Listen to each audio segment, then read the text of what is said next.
Salut. Bon, là, j'ai une petite question. Bon, ça reste légal, hein, bien sûr. Bon, euh, ou dans l'illégalité, peu importe. La question que je me pose, comme vous savez, pour produire, on va parler de chanvre. Donc, on va parler de chanvre de CBD, hein. Bon, il y a le chanvre on va dire le cannabis au THC, quoi. Mais partons sur la partie légale, en fait. Comme vous pouvez le voir, si on prend par exemple un chanvrier français, hein, qui utilise les graines européennes dans le catalogue, imaginons il va produire, mettons, il va produire 1 kilo de fleurs, d'accord? Ce kilo de fleurs, il pourrait le revendre, imaginons qu'il a un taux de CBD on va dire 15% à peu près. Donc, donc bah, ce même kilo, il pourrait le revendre au détail, on va dire dans les 1 000, 1 500 € à peu près. Mais s'il fait de la résine, c'est-à-dire que son kilo, mais il devient que 100 grammes de résine. Et pourquoi les 100 grammes de résine ne coûtent pas 1000 à 1 500 € les 100 grammes?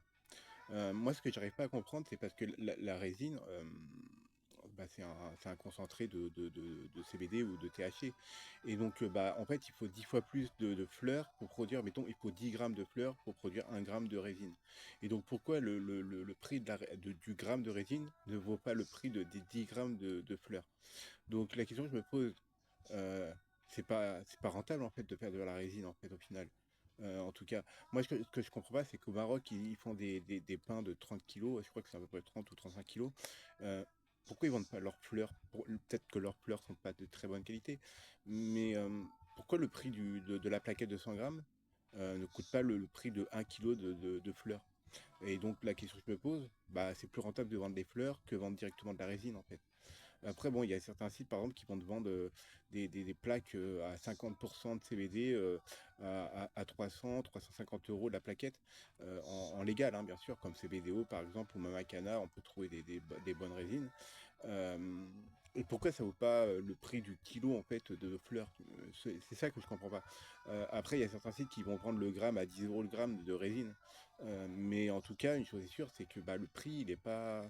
Je veux dire, c'est pas proportionnellement par rapport aux fleurs.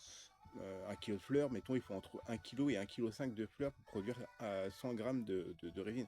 Après, certes, il y a des variétés qui vont produire plus de résine que d'autres, mais ce que je comprends pas, c'est pourquoi le prix de la résine n'est pas en corrélation avec la quantité de fleurs. Donc c'est plus rentable de vendre des fleurs au CBD que vendre de la résine au final. Parce qu'il y a l'extraction au CO2 et voilà quoi. Donc voilà, je fais des photos.